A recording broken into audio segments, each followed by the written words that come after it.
ಮಹಾರಾಷ್ಟ್ರದಲ್ಲಿ ವರುಣನ ಅಬ್ಬರ ಜೋರಾಗಿದ್ದು ಉತ್ತರ ಕನ್ನಡದ ಭಾಗದಲ್ಲಿ ಕೂಡ ಪ್ರವಾಹದ ಒಂದು ಭೀತಿ ಎದುರಾಗ್ತಾ ಇದೆ, ನಿರ್ಮಾಣ ಆಗ್ತಾ ಇದೆ. ದಕ್ಷಿಣದ ಒಂದು ಉಜ್ಜಯಿನಿ ಇದೊಂದು ಜಲಾಶಯದಿಂದ ಈಗ 2 ದಶಲಕ್ಷ ಕ್ಯೂಸೆಕ್ಸ್ ನೀರು ಬಿಡುಗಡೆಯಾಗಿದ್ದು ಭೀಮಾ ನದಿಗೆ ರಿಲೀಫ್ ಮಾಡಲಾಗಿದೆ. ಭೀಮಾ ನದಿಯಿಂದ ನೀರನ್ನು ರಿಲೀಸ್ ಮಾಡಿದೆ. ಇದರಿಂದ ನದಿ ಪಾತ್ರದಲ್ಲಿನ ಹಲವು ಒಂದು ಪ್ರದೇಶಗಳು ಮುಳುಗಡೆಯಾಗುವಂತಹ ಭೀತಿ ಕಾಣ್ತಾ ಇದೆ. ಮಣ್ಣೂರ ಬಳಿ ನದಿಯ ಒಂದು ದಡದಲ್ಲಿರುವಂತಹ ಯಲ್ಲಮ್ಮನ ದೇವಸ್ಥಾನ ಬಹುತೇಕವಾಗಿ ಮುಳುಗಡೆಯಾಗಿದೆ. ಸದ್ಯ ದೇವಸ್ಥಾನಕ್ಕೆ ಭಕ್ತರಿಗೆ ನಿಷೇಧ ಹೇರಲಾಗಿತ್ತು. ಅಲ್ಲಿಗೆ ಬರುವಂತಹ ಒಂದು ಭಕ್ತರು ಯಾರಿಗೂ ಕೂಡ ನಿಷೇಧ ಅಂತ ಹೇಳಲಾಗ್ತದೆ. ದೇಗುಲದ ಆಡಳಿತ ಮಂಡಳಿ ಈ ರೀತಿಯಾಗಿ ಒಂದು ಹೇಳಿಕೆಯನ್ನು ನೀಡಿರುವಂಥದ್ದು. ಹಾಗೂ ನದಿಯ ಕಡೆ ಜನಜಾನುವಾರುಗಳು ಬಿಡದಂತೆ ಸಾರ್ವಜನಿಕರಿಗೆ ಜಿಲ್ಲಾಡಳಿತ ಸೂಚನೆಯನ್ನು ಕೂಡ ನೀಡಿತು.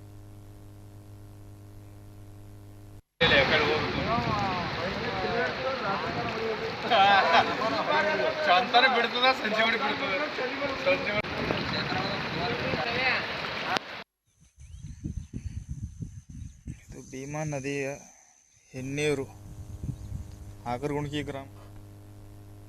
ಬಸವ ಕಲ್ಯಾಣದಲ್ಲಿ ನಡೆಯುತ್ತಿರುವಂತಹ ಶರದ್ ನವರಾತ್ರಿಯ ಒಂದು ಧರ್ಮ ಸಮ್ಮೇಳನಕ್ಕೆ ಬಿಜೆಪಿ ರಾಜ್ಯಾಧ್ಯಕ್ಷ ವಿಜಯೇಂದ್ರ ಅವರು ಚಾಲನೆಯನ್ನ ನೀಡಿ ಈ ಸಂದರ್ಭದಲ್ಲಿ ಮಾತನಾಡಿದ ವಿಜಯೇಂದ್ರ ಅವರು ವೀರಶೈವ ಲಿಂಗಾಯತ ಜಾತಿಗಳು ಒಳಪಂಗಡದ ಒಂದು ಬದಿಗಿಟ್ಟು ಒಂದಾಗಬೇಕು ಅಂತ ಕರೆಯನ್ನು ಕೊಟ್ಟಿದ್ದಾರೆ. ಈ ವಿಚಾರ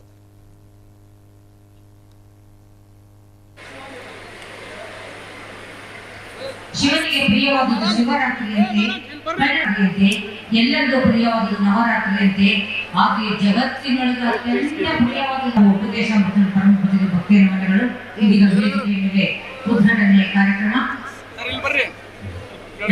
ವೇದಿಕೆಯ ಮೇಲೆ ಜಗದ್ಗುರು ಮಹಾಸಂವಿಧಾನದ ಸಮ್ಮುಖದಲ್ಲಿ ದಿವ್ಯ ಸಾನ್ನಿಧ್ಯ ಒಳಗೆ ದೀಪದ ಆರಾಧನೆಯನ್ನು ಮಾಡುವಂತ ಸುಸಮಯ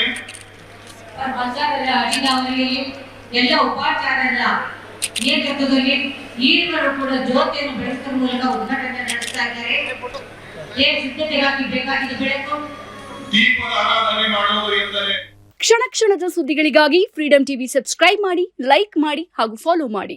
ಹೊಸ ಸುದ್ದಿಗಳ ನೋಟಿಫಿಕೇಶನ್ಗಾಗಿ ಬೆಲ್ ಐಕಾನ್ ಮೇಲೆ ಕ್ಲಿಕ್ ಮಾಡಿ.